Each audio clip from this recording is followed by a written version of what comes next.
We are absolutely furious about the California fires.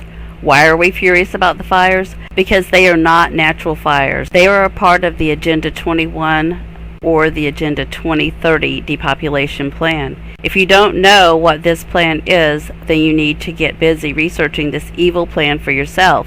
Last year we made a video exposing PG&E and their smart meters being the direct cause of some of the fires in California. We attributed the rest of the fires to DEW or direct energy weapons. Since that time, PG&E has accepted responsibility for the fires, but not by way of smart meters. They will never admit that. I will put a link to this video in the description box. It explains a lot. Their admission only says they have faulty power lines. This admission came in order that their next plan of attack could be put into place, and people that really don't know what's going on will accept it and move on.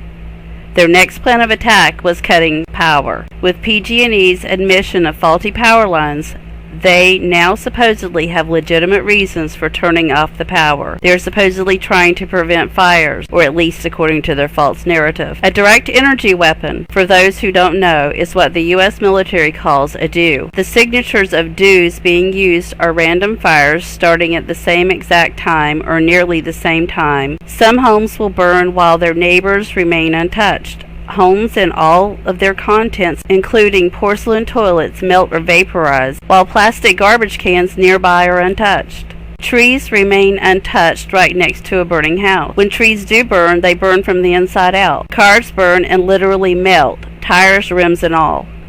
Yet, for the most part, trees in these so-called forest fires are never touched.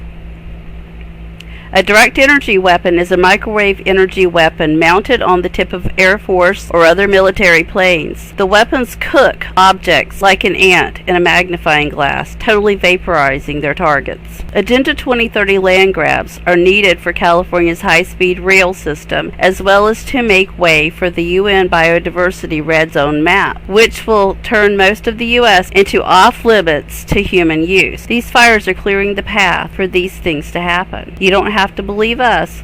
Look at this video posted by Fox Firepower on September 28, 2017. She isn't giving us the whole truth. She is saying that this is in the test phase, which is a complete lie. This has been used for many years and has caused astronomical damage and destruction worldwide. She also says that you can't see the laser, that it's invisible. Then they show a picture with a colored laser in the video. Sorry, we are not ignorant to the hidden in plain sight deceptions. The elite like to brag on their achievements, but they don't give us all of the details and think that we are too stupid to connect the dots. If you can connect the dots, you are labeled a tinfoil hat wearing conspiracy theorist. Lasers sound like the stuff of science fiction, right? Sound completely unbelievable. How could our military possibly be using those in future warfare? Guess what? We've just had a recent breakthrough, more great test results that are making lasers a reality. So it's called Athena. Lockheed Martin makes it, and they've been doing a lot of the pioneering in this laser field. Now what's really exciting about it is that it's so hard to harness that much power and make it compact enough that it's actually going to make practical sense downrange. And they've proven that they can do that. Recently, they tested it against 5 moving drones, so realistic drones that they might go up against with, enemy forces might send against us, for example, or terrorists might send against us. And it successfully shot down all 5 of the drones. This is huge news because it means that in a realistic, practical setting, it's looking very promising. So it could be ready to field quite soon. So when you see the movies or you look at comic books or television shows, when you see laser weapons, they tend to be a color, right? Red or green or something like that. Real lasers, one of the key advantages that they provide is that they are invisible. You actually can't see them. You just see this damage suddenly starting to blow something up.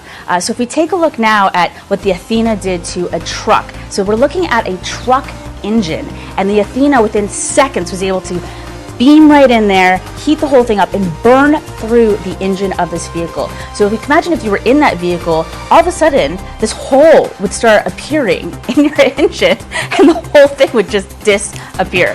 That's what these lasers do. Now, there's some other key advantages that we should mention. Let me give you 3 of them.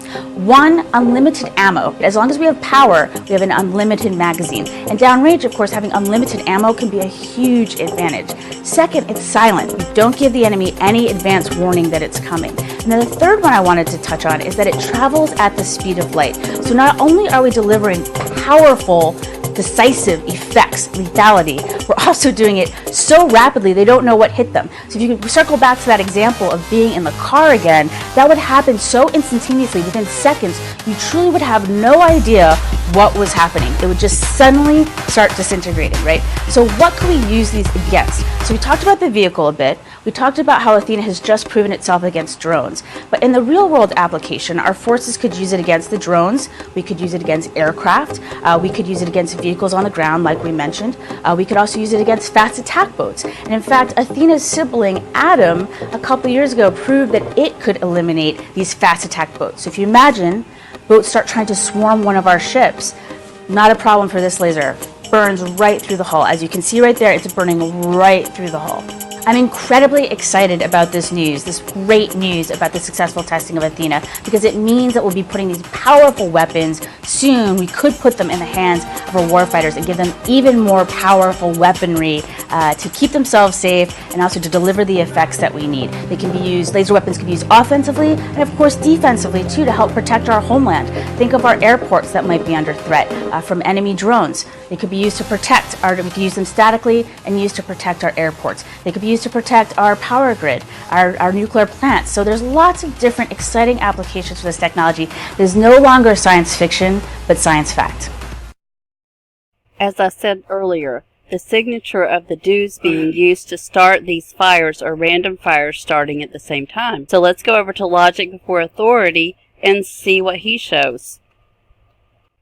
Okay, here you can see the simultaneous ignition of 4 fires. There's one on the left of the screen. That's sandalwood. There's one on the mid-lower right. I don't know what that location is. And then there's one at the state line on the upper right. And if you look at the screen and don't focus on any one point, you can see that they all 3 explode at the same exact moment. The one up north explodes at the exact same moment as well. Now that we've established those 3,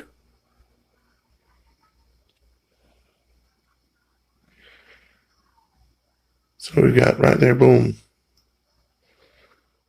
Now we're going to listen to the next clip, and this man lost his channel last year, and I can't remember the name of the channel, but I had this excerpt already on my computer, so I can't give him credit for it. Now, another thing to note about this technology is how it can also cut off the power and shut off the power, as even Scientific American notes in their high-power microwave weapons and their article about it, which I'll link in the description box below. But from this paragraph right here, you see it says here, the U.S. Air Force has been the main funder of the country's high-powered microwave program from the beginning. Your military, aren't they helping out and funding these FEMA camps and these deep underground military bases, or the DUMS programs too, along with your army and the civilian inmate labor program? What are they getting ready for? But then it goes on to say, at first, its goal was a weapon capable of taking out an enemy's computers, communication systems, and other electronics. So what does that sound like? An EMP.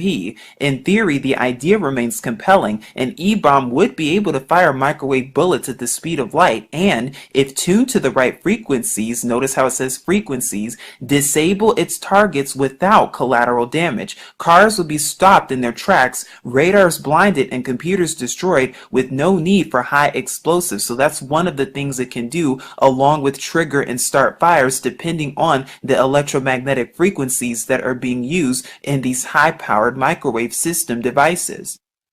High-power microwave weapons, or HPM weapons, work by producing either beams or short bursts of high-frequency radio energy. Similar in principle to the microwave oven, the weapons produce energies in the megawatt range. When the microwave energy encounters unshielded wires or electronic components, it induces a current in them, which causes the equipment to malfunction. Did you hear that? At higher energy levels, the microwaves can permanently, quote, burn out equipment, much as close lightning strike could. So in actuality, these high-power microwave and laser technologies are capable of producing the same effects as lightning strikes, not to mention how they can permanently burn out equipment and cause different fires, as we saw with Santa Rosa and other places there, because this is the main cause of it, folks. These were not your ordinary wildfires. A few years ago, Joey, one of our dearest family members who lives in Los Angeles, was in Santa Rosa, California, and out of nowhere a fire broke out. Evacuations began. He rear-ended an SUV during the evacuation because he couldn't see through the huge cloud of smoke in front of him. The crash wiped out the front end of his Beamer. We thank God that the family that he smashed into said, "Don't worry, get in the truck. Let's jet." Otherwise, he would have burned to death. Joey said the pictures of burned cars parked on the roadside had people in them. They never made it out. They were burned alive.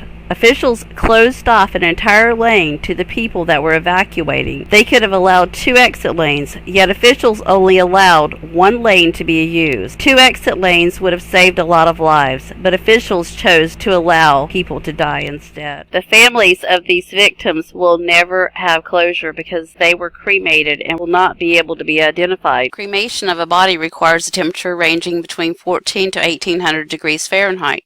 The intense heat reduces the body to its basic elements and dried bone fragments. Sonoma County Sheriff Rob Giordano said, "Some of the remains are merely ashes and bones, and we may never get truly confirmative identification on ashes. When you're cremated, you can't get an ID." People have been cremated, for lack of a better term, said Sergeant Ray Kelly, a spokesman for the Alameda County Sheriff's Office, which has more than 40 experts helping in forensic investigation. Any DNA that was on these bones is gone. It's consumed, said Sergeant Kelly. So after all of this information has been presented to you, if you still believe that these forest fires are natural forest fires, then you're not ever going to believe the truth.